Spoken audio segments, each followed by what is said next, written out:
Greetings, hello, hello, welcome on in, Unoptimized Fool from the closet. Glad you can make it today. Let's talk about World of Warcraft, but more of the renown inside the new raid, okay? Now, as you know, we have a new raid coming out, and we have a system that has a renown in the raids, right? We've seen it in every tier of the War Within. Now, we have to get right into it because there's a lot. Now, there's 15 levels. Now, it's compared to the 20 that we've had in Undermine. Now, again, it doesn't signify when the season is going to end because, again, right now we're on rank 19. And next week we'll see rank 20, and season 3 isn't right around the corner. So, again, we're only going to rank 15 with this. And again, I have all of my notes here. We're going to go by every rank here just to talk about, right? Manaforge Vandals is the new raid renown. Again, we're going to be getting cosmetics, passive upgrades, also health and damage increases too, right? So let's get right into it, right? So the first level, right, we unlock the renown. As per usual, we get vendors and auctioneers available at Shadow Point, okay? So again, it just opens up the renown, nothing too crazy there. Again, this is each week, okay? So obviously it's going to take 15 weeks to get all this renown. Now, in Undermine, it took 20 weeks. We're in the 19th week now, right? The second one, we defeat Lumathar, right? And we get the Spool of the Loom Beast Silk, right? Now, this will be used for cloak appearances, right? So, again, just appearances for the second week. Again, that's going to have to do with the rescue wraps, right? It's going to have different cosmetic looks to it. Again, also, by the way, did you guys know there's no other cloaks dropping inside of this new raid? It's only going to be the rescue wraps, obviously. So, you have to use it. All right, best in the slot has to be, right? Now, the third level, Manaforge hacking, right? You're going to be a hacker. Non-boss enemies are weakened, right? There's going to be different sections of the raid, right? So in the cultivation chambers and the unbound vault, right, we're going to see enemies be weakened, right?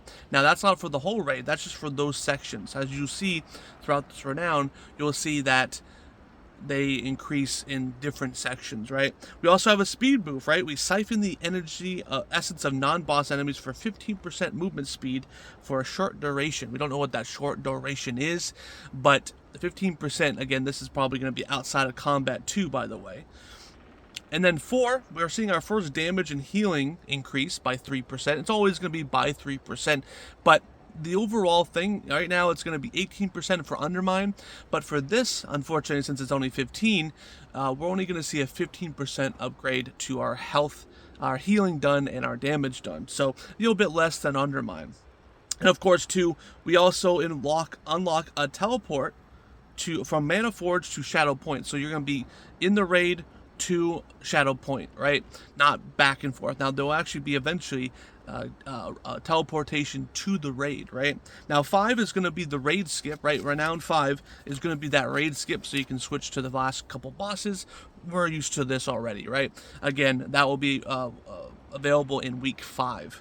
Now in week 6 we'll have enchantments, right, and mana oils empowered, right? Now again, they're just going to have more stats to them. We don't know the exact details, but they're going to be empowered. We're just going to have to wait for that. Then we also have rescue wraps improved, right? Our secondary stats are also improved, so this is going to help too, right? The rescue wraps, that's why they're tying, again, the rescue wraps are going to be that legendary, right, that artifact, and it's going to tie into other content. So you should do the raid if you're just into Mythic Pluses, because guess what, guys? Secondary stats are increasing just with this raid renown, so it's going to probably force people to do content they don't want, but honestly, there's a catch-up mechanic, so you'll be okay, guys. And raiding's more fun, honestly, let's just say that. On the 7th week, we're having another damage and healing, right? Another 3%, so now we're at 6% total. And we also have hacking improved, right? Now in the Techomancer's Terrence, non-boss enemies are now weakened. Again, this doesn't have to do with the bosses, it's just all the trash inside the raid. Now the 8th week, we're seeing our first mount, the Vandals Gear Glider, excuse me. We're also seeing profession recipes available, enchanting, engineering, and inscription. And then, let's see, we also have pet available. Zoya, the furtive Perkin, right, will also be there. So week 8 is going to be a big week here. Then week 9, we're getting Sore Gorge Ruins available. 3 augment ruins that don't expire, which is pretty cool on death, right? We also have Soul Hunters have a chance to drop 3 additional Sore Gorge Ruins. So that's Soul Hunters. It's going to be one of the bosses inside of the raid. The 10th week, we're seeing another damage and healing increase. We're seeing a 9% total now, right? Another 3%. We're also seeing another speed boost improvement. We're also now at 45%. Now, this doesn't mention if it's outside of combat, but we assume it is, right? After killing non-boss enemies. So it's not going to be a constant speed boost, but a speed boost, I can't say it. It's going to be once you kill the enemies, right? So, and then we also have week 11, we have hacking improved. The shadow docks, now the non-boss enemies are now weakened. We also have war-bound drops unlocked.